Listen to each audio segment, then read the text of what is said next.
Well, hello everybody. This is Jeff Smith. I am the creator of all these coin show videos that a lot of you have been watching on YouTube. This is episode 31. I don't really have a theme for this episode, more of a, other than a show and tell maybe. And it's an introduction of sorts, because this is episode 31 and this is the first time I've ever talked, I guess, on camera. All the other videos are basically slideshow presentations with some music in the background, just so you have something to listen to while you watch the video for the information. But I've never really leaped in front of the camera and talked. I'm still not leaping in front of the camera. I'm a behind-the-scenes kind of guy. I've got a face for radio, so you should thank me. I'm not getting in front of the camera. Anyway, I've been wanting to do this part of a show for a long time, and I've been just inundated the last month or two with activity on the YouTube channel about the coin show, and I just noticed that I've got almost 200 subscribers now. Thank you guys, that's amazing. And my coin show videos have been viewed about 30,000 times. So I figured this is a good point for me to step up my game and do a little bit more presenting, talking, even though I don't want to. But I'm having a lot of fun with this coin show, and I've been getting a lot of questions in the comments, and later on I'll go through and I'll try to answer some of them. But it's great you guys are watching. Thanks so much. It's gonna push me to keep doing this. This was supposed to be a limited project, and once I got through the history of the coins, and I've gone through the small cents, 2-cent pieces, 3-cent pieces, nickels, dimes, that sort of thing, working my way up through all the denominations. Haven't gotten through that project yet, but this whole coin show was supposed to end with the coin roll hunting videos and then the history videos. But this is going really well, and apparently I'm helping a lot of people, which is awesome. Hopefully I'm giving some people out there ideas on what to collect, how to collect, and pushing them forward in the hobby. So that's all very good in my book, so we're going to soldier on.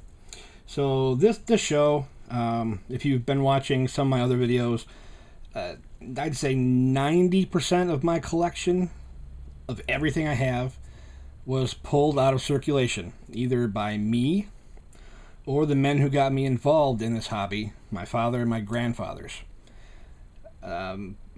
This is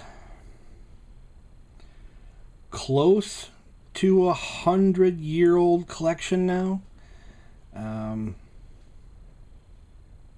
Close. Not quite. The genesis of everything starts back in 1909 when my grandfather was born. And he got the opportunity to live through what is widely regarded as the most beautiful period in coin design in U.S. history. Born in 1909, so when he was young, he got to see the Buffalo Nickel debut, the Standing Liberty Quarter, and the Mercury Dime, and the Walking Liberty Half Dollar. He had all those coins in his pocket. He used to spend those every time he wanted to buy a cup of coffee or groceries or a magazine. He would spend those coins the same way we spend our pocket change today. We don't give it a second thought. It's a nickel, a dime, a quarter. It was made to be used and spent, and that's what we do. Same with him back then. But he began pulling coins out of circulation at a relatively young age, from what I can gather from the coins he had. He passed in 1983 when I was 12. But he started me in coin collecting in the mid to late 70s when I was about 6 years old. So I'm 46 now. So what I've been collecting and pulling out of circulation, I've been doing for 40 years now. I'm not entirely sure when he started, but I would say it was somewhere in the 1920s, maybe 1930s, because of the coins that he had. And we'll talk about that later. But then my father did the same thing. I believe he started somewhere in the mid-60s probably. And the impetus of my father starting was the changeover in 1965 from silver coinage to the clad coinage. The silver prices jumped so dramatically that a 50-cent piece made of pure silver was now worth more than 50 cents if you melted it down. The Morgan dollars, the peace dollars, they didn't really circulate in the 50s and 60s, but banks still had lots of bags of them in their vaults.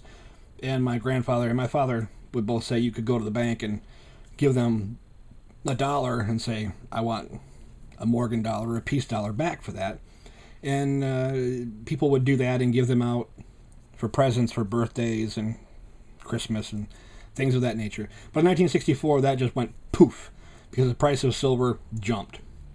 So the U.S. government switched from silver coinage on the dime, quarter, and 50-cent piece. Those were the major coins in circulation at the time that were made of silver. And switched them to what we have today, which is basically copper and nickel, mostly copper shell with a mostly nickel middle, sandwiched together like an Oreo cookie. So there's no intrinsic metal value in what we have today. But back then it was silver. And my grandfather would have a pocket full of silver. Imagine that. Imagine that today. And he would pull coins out that he found interesting. So when I was about 6, and this is the mid-70s, and this is also about when my father started pulling coins out of circulation, 75, 76 to be exact on his starting. We'll talk about that in a minute. But my grandfather would take me to the bank on Saturdays. We would get a bunch of rolls of nickels, quarters, dimes, pennies, especially pennies, because you could get a whole lot of roll of pennies for a couple bucks. $5 will get you 10 rolls of pennies to search through. And we go back to his house, and we'd lay on the floor and dump the coins out in the middle in a big pile, just the same way I do in these coin sorting videos, except I'm on the table now because I can't lay on the floor. My back and knees won't allow that. And it's more comfortable sitting in this office chair. But we would lay on the floor and sort through the pennies, pull out wheat backs, which were the Lincoln cents from 1909, which is always cool because that's the year my grandfather was born, also the year the Lincoln penny started, so I've always had a connection, and he did too as well, with the 1909 Lincoln cent. But we lay on the floor, go through the change, pull out wheatback cents, which date from 1909 to 1958. They're not worth a lot of money. They're worth 2 to 3 cents, basically, a piece. But he had these coin albums, and these exact albums right here, these two. And if we found anything that would fit in them, we would pop them into the coin albums. Now, let me see if I can get this on camera here. Okay, over here. This one is 1909 to 1940. Number 1. These are the old blue Whitman folders. You see Whitman right down here. They made these. I would hazard a guess to say they started these in the 40s or 50s. And a few of the albums that I have, they have dates 1909 to 1940, but one of them from 41 to 74 over here, the volume 2, one of them I have stops in 1959 or something. I can't recall. It's packed away. So from 59 to the end of the album, I had to go in and write the dates because the book was made in 1960 and then only had 1959 and previous coins pre-stamped in there. But anyway, this is the first book, and these were all pulled from circulation. And see, there's lots of holes in it because the likelihood of finding a 1914 in circulation is pretty low, even back in the 70s. And as you go forward in time, they get a little more filled in, and then a little more filled in the 30s. So we would find more of the 40s and 50s, of course, and as you go backwards in time, fewer and fewer and fewer. But these were all pulled from circulation, and they include a couple of really nice ones. Getting light there. 1909 VDB. Now I'll show you what the VDB stands for. I'll put up a graphic and an enlargement of the coin and show you what the VDB is, but it's the Victor David Brenner, the designer's initials. It appears on the back. Only for 1909, and there was a controversy, and then you see here, 1909, no VDB. They pulled his initials off the back. We'll talk about that, and I think we have talked about that in previous videos. But this was pulled from circulation, 1909 VDB. That was a huge score. I can sort of even remember the day we found that one. There's 1910, 1912, 1913. These are all Philadelphia-issued coins because this is being produced in Michigan. I've always lived in Michigan. We're on the East Coast, so most of our coinage comes from Philadelphia. So finding D minted pennies from Denver, a little more scarce than finding S minted pennies from San Francisco, very scarce. So this is one of the books that my grandfather and I worked on. I believe this was my copy, and he had a book, which was his copy. And he would fill his book up first, of course, and then fill my book up as I needed, because his was a lot more complete, and anything that he didn't need, chances are I would need. So this is mine. I've had this for 40 plus years. Well, 40 at least. Okay, so that's volume 1, and there's lots and lots of holes in them. If this were to be a complete collection, you're not talking a heck of a lot of money, especially with coins that are pulled out of circulation.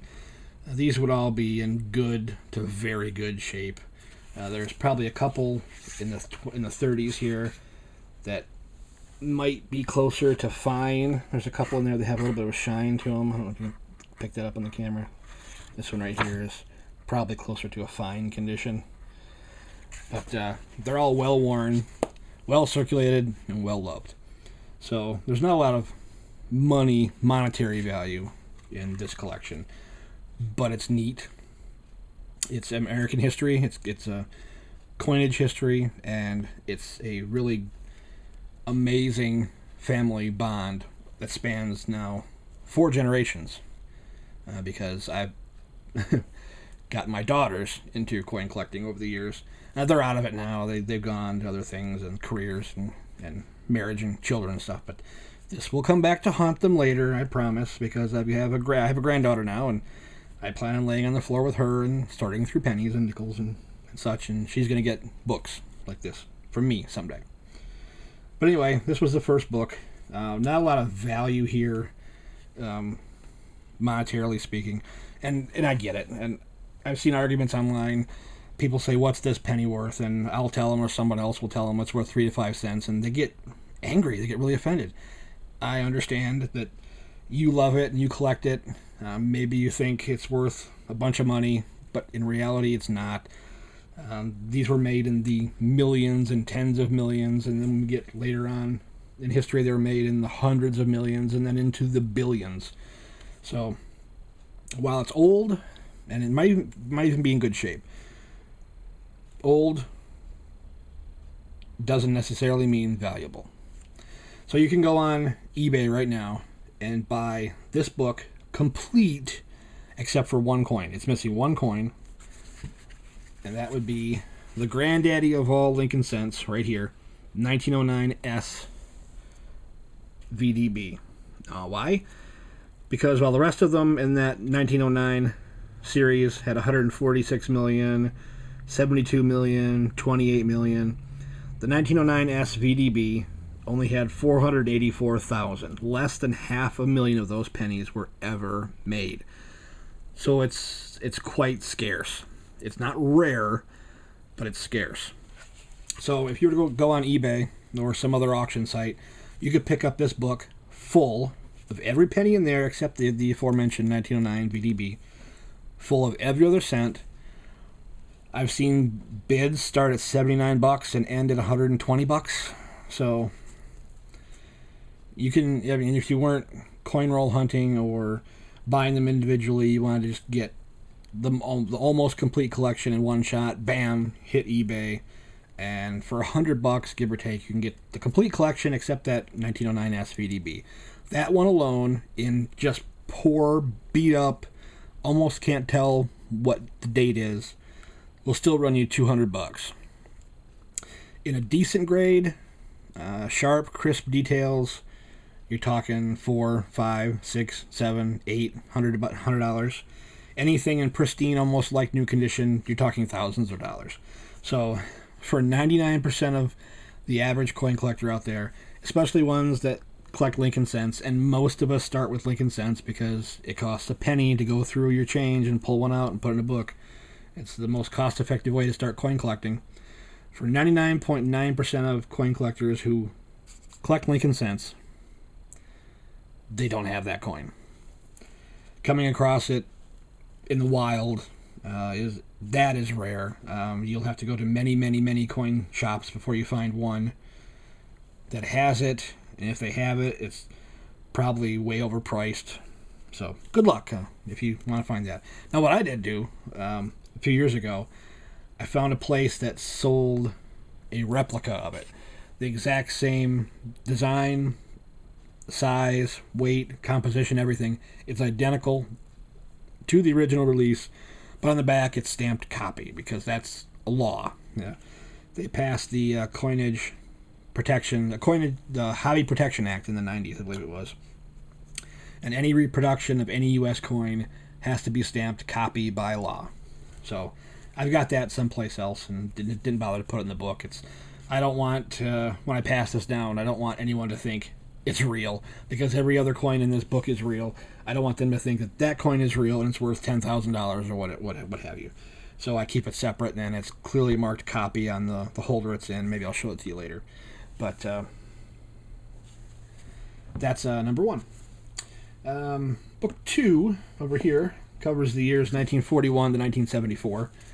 This was a lot easier to get in your pocket change. Even today, you could make an almost complete book out of your pocket change from Volume 2, 1941 to 1974. This was put together in the 70s and 80s.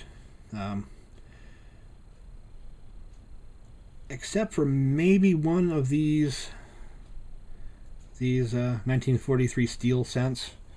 I think I couldn't get the S for the longest time, so I went and bought it. I believe that's a purchase. But everything else in here was pulled out of circulation. Trying to get the light right on this. And it's complete. Every hole is filled. Those 4 down there at the bottom.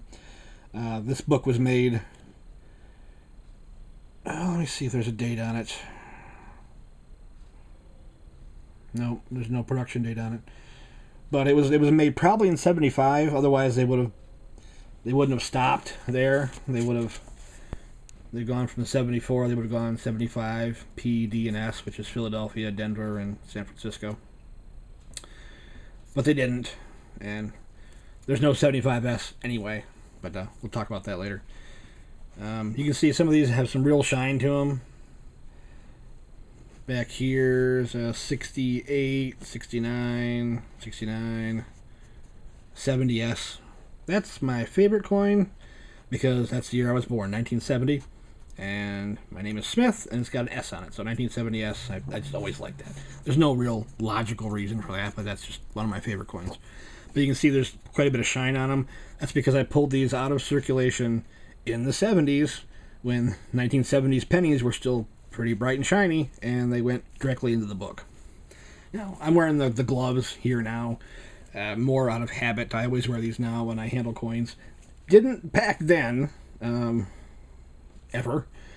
Once in a while, my grandfather would get cloth gloves out when something, he was handling a coin that he thought was really cool and didn't want to mess it up. But this is a 21st century thing. But my fingers have actually touched every one of those. Thumb, particularly, you got to press quite hard to get these popped in. This is a complete book, and as you would guess, as time goes on, and the coins are more modern, this is worth, even complete book, this is worth a heck of a lot less than the first book. Remember, this first book you get for probably $100, almost full. I've seen it with a 1909 BDB cent for $400 or $500. So we'll say $500 on this one total, complete with the 1909 SVDB. What do you think this one would cost if you were to go on eBay and find one full? Well, if I had to guess what a value would be, I know what the value is, but follow my train of thought here. Cup of coffee. If I didn't know anything about coins, and this was left to me from a relative, and it was full and complete, and they're all old, and all the hallmarks of perceived value, I would think this would be worth a couple $100 easy. I mean, who wouldn't pay a couple $100 for what, about 100 coins in here? I haven't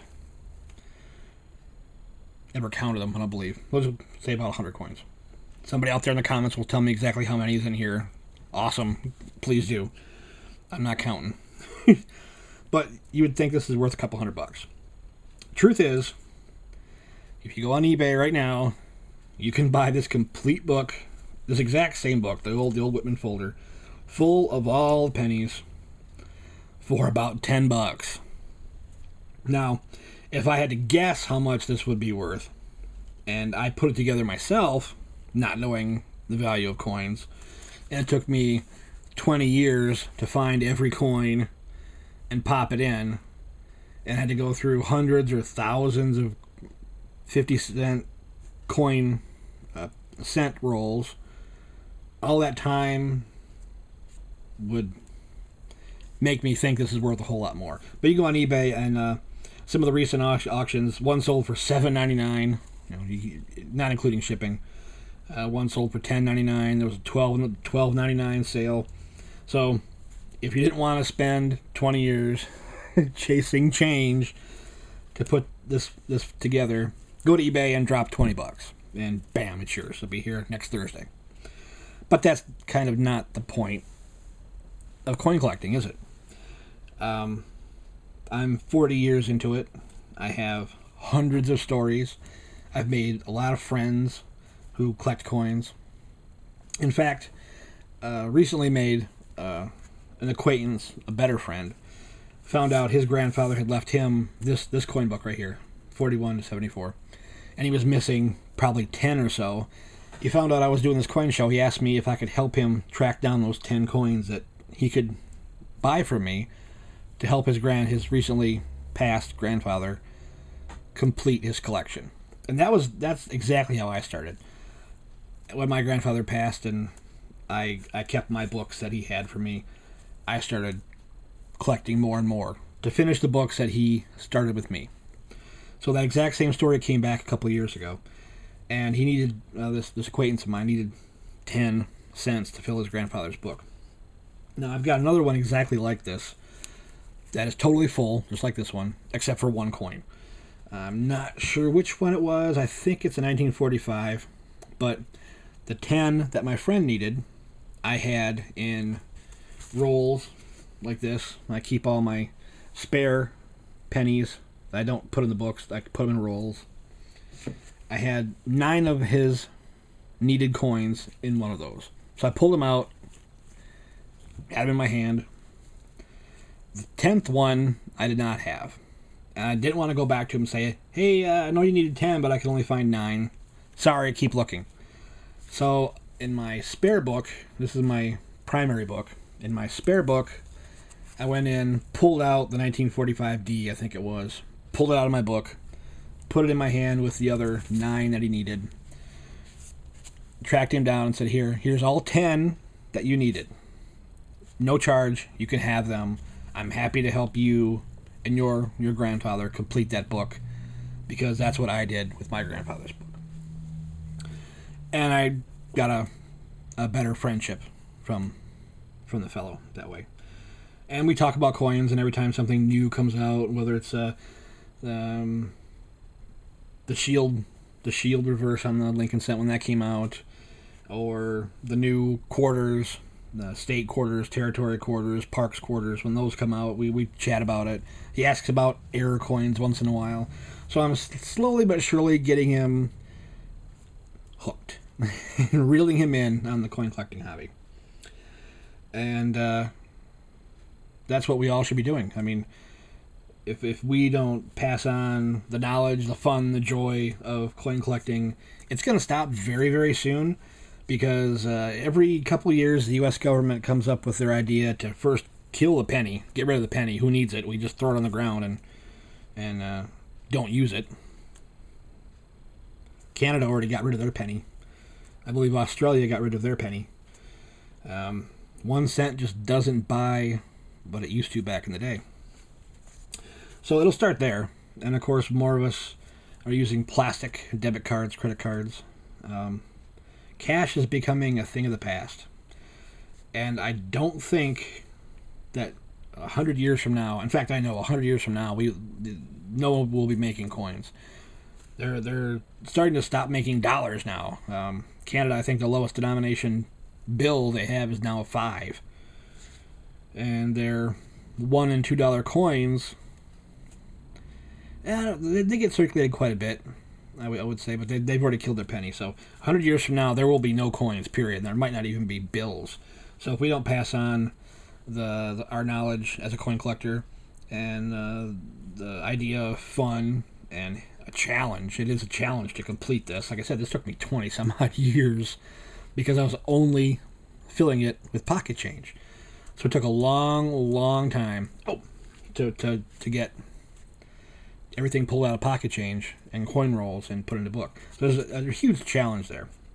So if we don't pass on the fun, the challenge, the potential value of finding valuable coins in circulation, if we don't pass that along to the next generation, coin collecting itself will just be a thing of the past. And that would be a shame. I won't stand for it. So I'm going to keep making these coin hunting and coin information videos and putting it on the internet, and hopefully a year from now I have another 200 subscribers and another 30,000 views, and I can sleep at night knowing I've helped the hobby move forward. So anyway, this is number 2. So number 1 and number 2 in rapid declining order of value. Like I said earlier, $400 or $500, $10. But the Lincoln Cent went on. This book stopped in 1974. The Lincoln Cent, of course, was still being made 75 forward. So the people at Whitman put together the next in the series of books. And this one says Lincoln Cents collection starting 1975. Number 3, of course. And you'll notice I've got a cheat sheet down here. These are the ones, presumably, that I still need from inside this book. Maybe. No. 59.60. Oh, this is a wish list. This is a wish list for somebody else, which I've probably been ignoring. I need to take care of that. That is to help somebody else with their collection again. These, again, I'll pull from circulation. A little more shine to them, you can see there. But lots of holes. And this book was made in 1997. I can tell because the last stamped date here is 1996. So you can see I've gone through and written in ink the years going forward, 97, 98, 99, 2000. And I have been neglecting my duties for a long time now because this one is not even being tried to be filled. So, cool. I just pulled this out of storage. Now I've got a project for the rest of the week, this coming weekend. Fill in that side. You can see a lot of shine on these. These were pulled out of circulation. Now things get kind of interesting. This is, even though I've got it numbered up until the current date. Actually, when was the last date I wrote in here? 2016 and 2016D. So even though I've written the dates on this all the way up to current, it's wrong because I bought this in 96 or 97, started numbering them, and lo and behold, we get to 2009 over here, 2009, 2009D. I only have 2 spots for the 2009 coins because I had no idea back then what they were going to do in 2009. So this book will sort of never be complete because of that.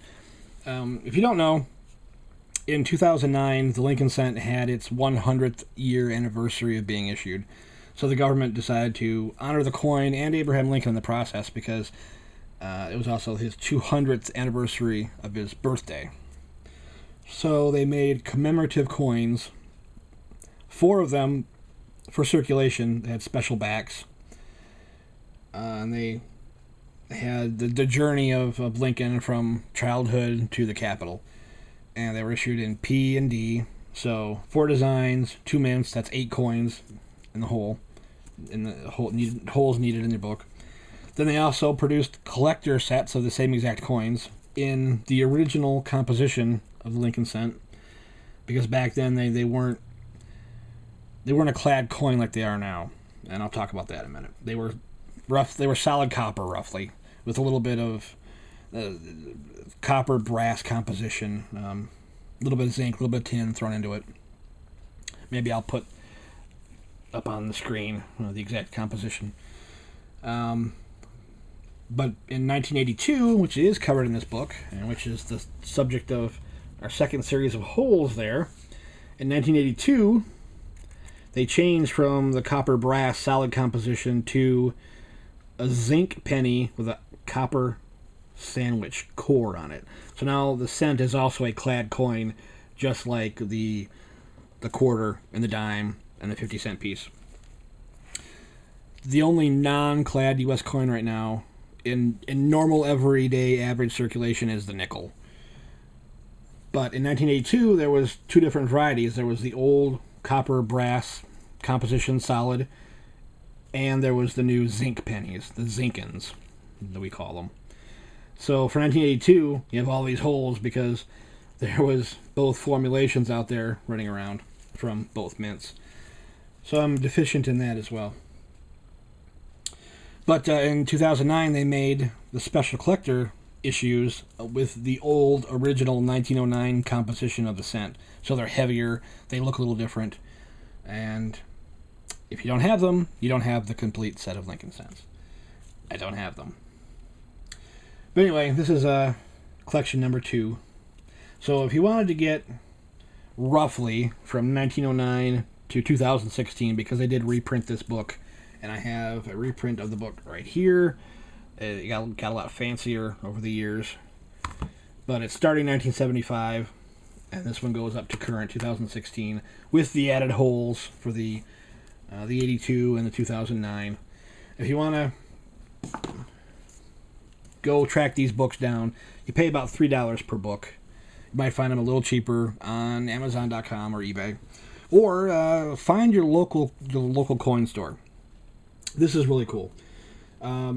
They will sometimes have blowout specials on books because these books have kind of fallen out of favor. A lot of collectors now prefer something like this, these plastic snaps where you can put their coins in. So they're protected by acid-free cardboard, and they're behind plastic, so you can't poke them and touch them. So these have fallen out of favor a little bit, especially for advanced collectors. But beginning collectors, I strongly advise you, if you want to get somebody hooked on coin collecting, go get some of these books, because there's just something about finding a coin and finding the corresponding hole and snapping it in the hole with your finger. It's the same kind of thing as reading a book as opposed to reading your iPod or your Kindle or whatever, your e-readers. To me, a book is more satisfying to hold. A book is more satisfying to hold. So if you want to get somebody hooked on coin collecting, go out and find these books. About $3 a piece, but find your local coin shop. I bought some of these over here for 25 cents a piece. I've got a whole pile of them.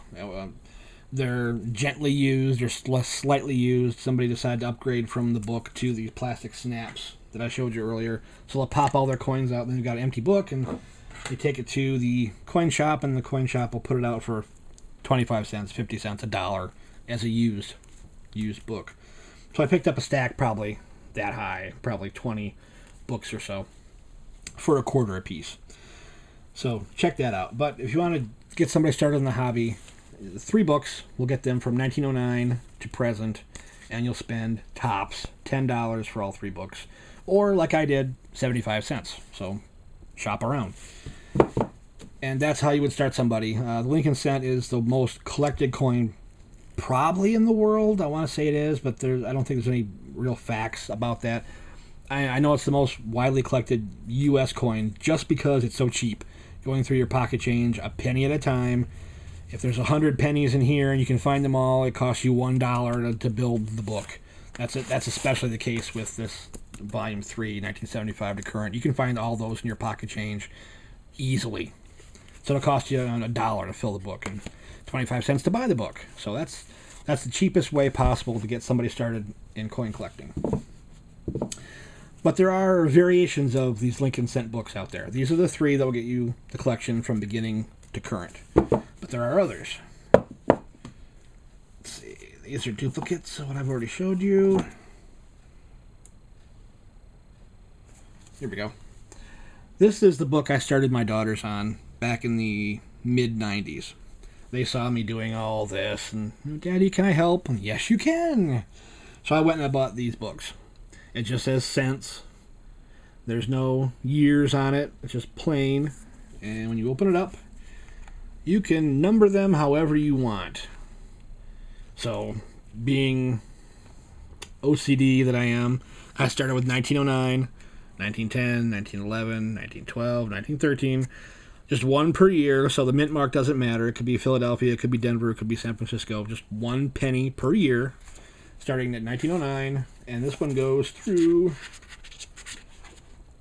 1998, down here, the very last one, which is probably about the time I started this book with my daughters. They each got one book.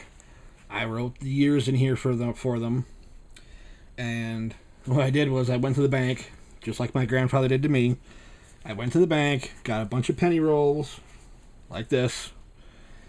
So they were finding the 90s and the 80s and the 70s very easily because, current circulating coins. But what I did was I took all my, not all, but a lot of my extra wheatback pennies from 1909 to 1958, and I broke open the rolls and I salted the rolls. So I drop a wheat penny in here. Maybe one roll would have 2 or 3 wheat pennies in it. They have to search through the whole roll to find the wheat pennies, and they put them in the book. So that took probably months for me to salt all these rolls so they would find them. And they were always so excited to find them. It made me smile and warmed my heart, and just I laughed and found another one, Daddy. Like, oh, you did? Which one is it? Not saying that I put it there. Because, they were 5 or 6 years old, and they were just amazed they were finding these old pennies in the rolls. But they put them in, and they each have a book like this. I think this is the one I was working on, to be honest. At the same time, I had a book, and they each had a book. My daughters both signed their names on the book, so it's this big child's handwriting and permanent marker scrawled across the book, and it has the date on it. So that is so cool. I've got one of them when they moved out and went to college, left their book here. So I've got one of them, and I think the other daughter took hers with her. So, and they both have kids now. I have a grandson and a granddaughter. And when they get old enough, Grandpa's going to do the same trick with them that I did with their mothers. But anyway, this is another variation of the cent book. Customize it however you want. I did years, and this gets from 1998 to roughly 1998. So that's almost a 100-year span. Good hunting for the beginning collector, and children especially. They love it. So you can find that one out there as well. Another one, as this one says, Lincoln Memorial Cents, and it covers the years 1959 going forward to whenever this book was made. Let's take a look. This appears to have been made in 1998, because 1997 is the last date printed down here. And actually, 1996 right here, there are no mintage numbers listed underneath the date. So that tells me this was probably made in 1996, because 1995, 7.1 billion cents were made of 1995D. So no mintage numbers on 1996 going forward means this book was probably made in 1996. And look how shiny all these are. These would all be uncirculated or close to uncirculated. These were all pulled from circulation. Pocket change and whatnot. So there's also, if you want to start really easy, grab this Lincoln Memorial Cents book and start with that. And build it out of pocket change. So that's the Lincoln Cent spread. The books you can go out and find, and some methods of filling them in, whether it be eBay, your local coin shop, or the old-fashioned, I'll do it myself, cheaply and over a long period of time way, pulling them from your pocket change. And this is a happy coincidence. I plan on shooting this tonight for quite a while.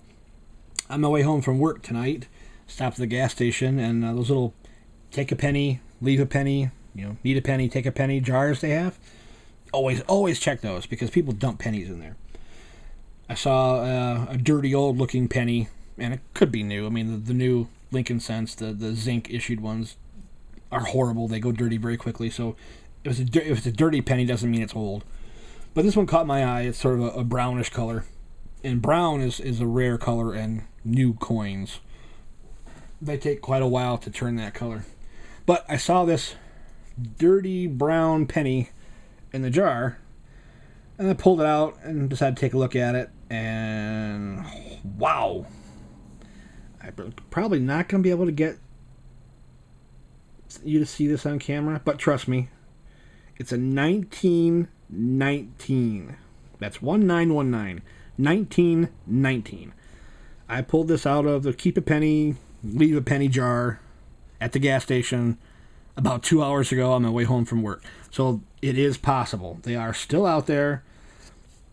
When I get boxes from the bank, I'll hit maybe from 3 to 10 wheat pennies per box. Most of them are from the 50s. Once in a while I'll get a 40 or a 30. But I am pretty sure this is one of the oldest coins I've ever pulled out of circulation. I do vaguely remember pulling out a 1912 many years ago. I pulled a 1912 penny out, and it's in one of these books. It's all banged up, beat to heck. You almost couldn't tell it was 1912. This one has a pretty strong date. Oh, well, you can see it's in pretty good condition there. Trying to catch the light just right, but it's 1919. So, and it's worth maybe 25-30 cents. Regular wheat cents from the 50s and 40s, worth 2 or 3 cents a piece. The further you go back, the more they're worth. Where you get back to the teens, they can be, depending on condition, of course, 20-30 cents, couple dollars, and there are dates and mint marks that are worth substantially more. But to pull a 1919 out of a gas station, take a penny, leave a penny jar, made my day. I don't even remember what I paid for gas. I paid for the gas and the pop, got some more change back, threw 1 penny in, took this penny out. Absolutely made my day. This is going in a book. I'm not sure which one still needs this, but I'm going to find a home for this one that's going in it.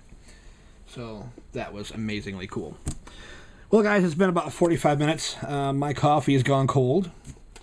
We've covered Lincoln Cents. Shoot, I was going to go through the videos and see if I could answer any questions. So I'm going to take an edit right here. I'm going to stop recording and go find a couple of your questions, come back, and I'll answer them for you. So hang tight. Okay, I'm back. See, here's my gloved hand. I'm back. A couple things in the break. One, I started going through my coin videos to find ones with comments, and I'll get to your comments and answering questions here in a minute. The other thing I did was get a hot cup of coffee. Much needed, because I looked at the camera, and this is episode 30, and this is the first time I've ever spoken in the production. I didn't think it was going to go this well. I think it went well on a production standpoint, at least, because I looked at the counter and the camera, and I've been talking for 45 minutes. So I didn't think I'd ever had 45 minutes of speaking to a camera in me at all. So, smashing success. I pat myself on the back for finally stepping up and being sort of in front of the camera, even if it's only as a blue hand. Maybe on another show, I'll put my ugly face in front of the camera. No promises. But one of the other things I did was I grabbed the Lincoln books that we were talking about earlier and counted the holes because I was ashamed and a little bit angry that I didn't know exactly how many coins each book held. They hold 90. 90 coins per book. I mentioned 100 earlier. Close, but close only counts in horseshoes and hand grenades. So there are 90 coins per Whitman book for the cents.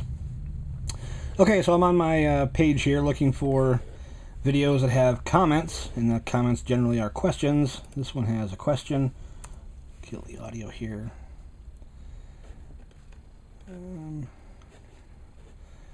Robert, he says, Spanish brother. Okay. Not really a question. But thanks for watching, Robert. Maybe you want me to speak in Spanish. Sorry, that's not possible. I barely have a grasp on English. The Spanish language is amazing, and it sounds really cool. I could never pull that off. Here's one that has 3 comments, so I'm thinking there might be a couple questions here. That one is in Spanish. Where's the translate button? I don't know. This one's in Spanish. Oh, I'm seeing a theme here. I do remember the translation on this one was something about cents from the Czech Republic, and I posted a link right here. It's the only place I could find that dealt with Czech cents. This one doesn't have a translation, so I'm sorry I can't go through that one at the moment. I try to answer questions in text form, at least on every video as they pop up. So if you got a question, by all means, ask me a question in the comments, and I'll reply in text.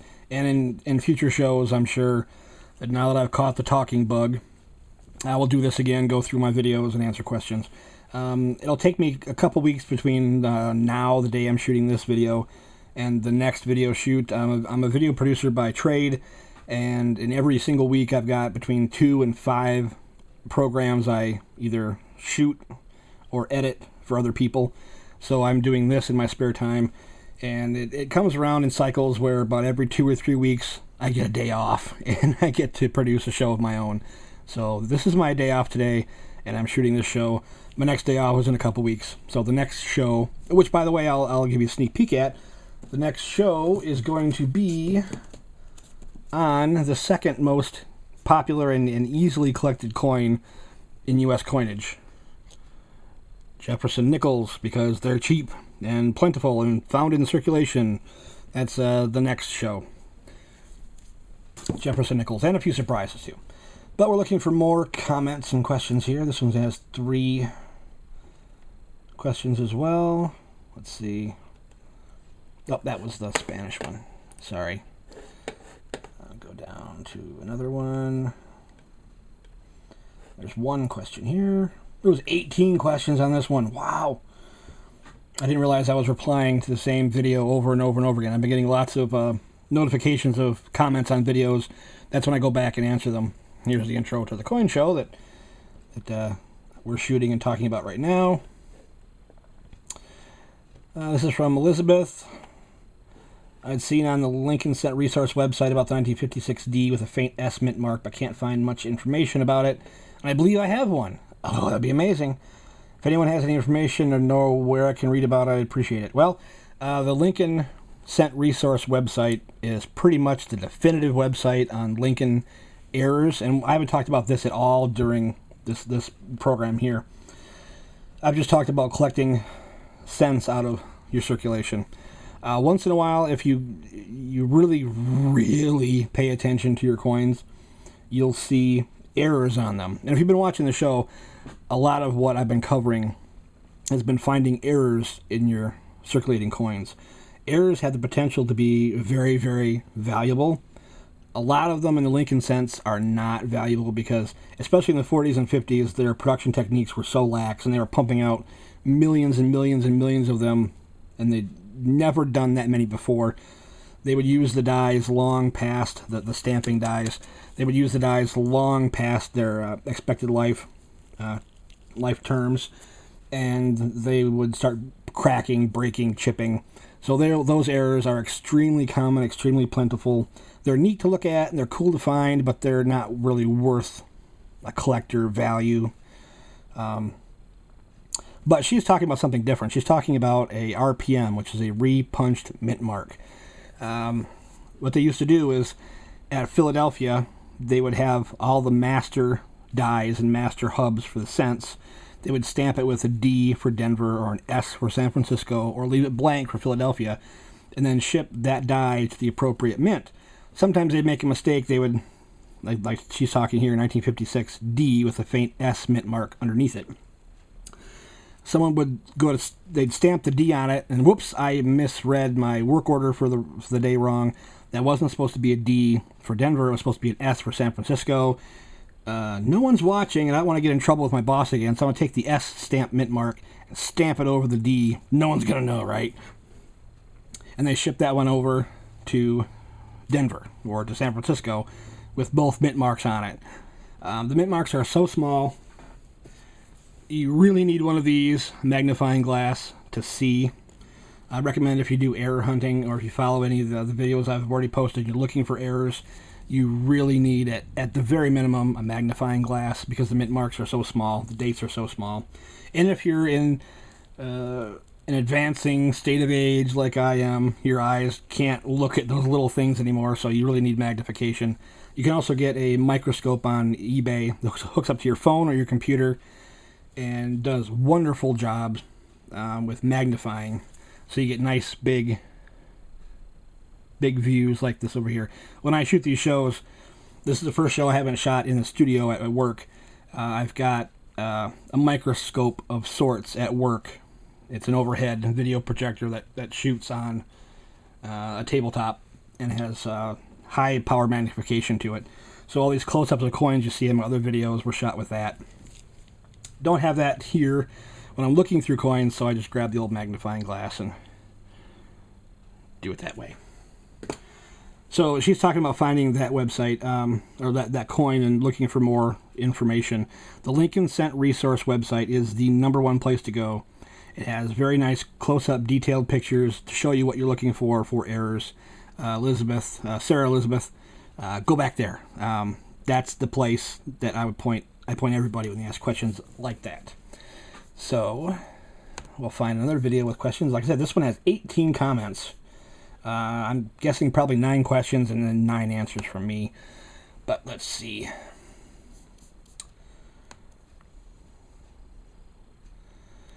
Your videos are awesome to watch. What song is playing? That's from Eric. Eric, cool. Thank you very much. I like that you like them. What song is that playing? Okay, not a coin-related question, but a production question. Valid. Because of copyright restrictions on YouTube, I have a library of non-copyrighted music, and I just throw music in on all 30 of my previous videos. So you guys have something to listen to while you're watching the pennies roll by on my production stand, so to speak. I have one 1948 with the S, How Many? That's from Carlixa Vasquez. I'm guessing he's asking how many were made. I don't have a website pulled up at the moment that tells me mintage numbers for specific years and mints, but the books we were looking at earlier come in very handy for that. Let me get this one. So 1948 S is what he's looking for.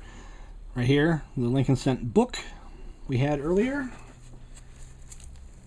They are nice enough to put all the mintage numbers right there underneath the dates, if you can see them. If not, I will tell you that the 1948 S penny right here had a mintage of 81.7 million. Let's see. Oh, that's my thumb. Couldn't see my finger. 81.7 million. So that's how many were made, Carlixa. Sorry. Let's see. Hey, Jeff, I have a 1951 and 1950 D penny. That's from Nicole B. Cool. Very cool. Did you find them in your pocket change? Reply back and let me know. How much is a quarter with 2 faces worth? You'd think a quarter, but no. That is most likely not an error. It's what's called a magician's coin. You take a quarter and cut it in half or drill out the middle of it and do that with 2 quarters and you sandwich them together. It's kind of like a, if it's not necessarily a magician, but like a bar game. Heads I win, and you flip and you're always getting heads and you always win. So you can find those in novelty shops, coin shops once in a while have them, eBay, mail away places. It's technically it's damage and it's not even worth a quarter anymore, but if you want to spend it for a quarter, someone will take it as a quarter. But somebody probably paid $3 or $4 or $5 to buy it. It's a novelty item. It's not worth, tens or hundreds or thousands of dollars. It's not an error. It's man-made. Post-mint made. Post-mint damage is what we call it, PMD. I've watched a lot of your vids on certain coins. I think this is the best I've seen without commentary. Kelly Bowman. Awesome, thank you. What do you think of the commentary on this one? Are you sorry you asked? But thanks for watching. Daniel Perez, I have a silver dime. Wanted to find out how much the 1970 silver mercury dime is worth. Google it, dude. I don't have a value sheet in front of me, and I go to Google, type in 1970 mercury dime value, and you'll get directed to a decent site. Coin World has a pretty good value section. I'm looking at my time now, and I'm quickly running out of time. I only have a 1 hour time slot, and I am pretty much there. I have a 1952 1-cent penny. This is from YouTube Guy 1986. Is it worth anything? Great condition. Dude, it's worth about 5 cents, even in almost perfect condition. They minted so many of them in the 50s that even if you have one that looks brand new, it's generally worth 3 cents. If it's really, really spectacular, brilliant, like it just came off the press, 5 cents, 10 cents tops. So, awesome penny to save and put in your collection. You're not going to retire on it. Let's see. I have a 1974 D penny with double line on the ring above "In God We Trust" is worth anything. And I answered this question for Sarah. It's not really an error. It's a production defect. It's not really a minting error. Basically, they call those a railroad rim. It's a extra lump on the rim around the coin. Very, very common. Not worth much. I've got to go. I'm rapidly hitting my 1 hour hard limit on the programming here, so I didn't get to a lot of questions. I will do this again. This is really fun. And ask questions on this video. I will answer them in text, and then try to do this again on the next video. I'll save a little bit more time the next time. And I'll be talking again. No promises on me actually being in front of the camera, though. So thanks for watching, guys. This has been really cool. My interest in the hobby has been rejuvenated just by doing the videos and then answering questions with you guys. Check Facebook for coin collecting groups. I'm a member of several coin collecting groups on Facebook. I can talk to you more there. And there's a lot of really cool coin collectors out there eager to share their knowledge as well. So look for us on Facebook. Come back here to YouTube for more videos later. It's been great, guys. Really fun. Thank you so much. Keep watching and comment.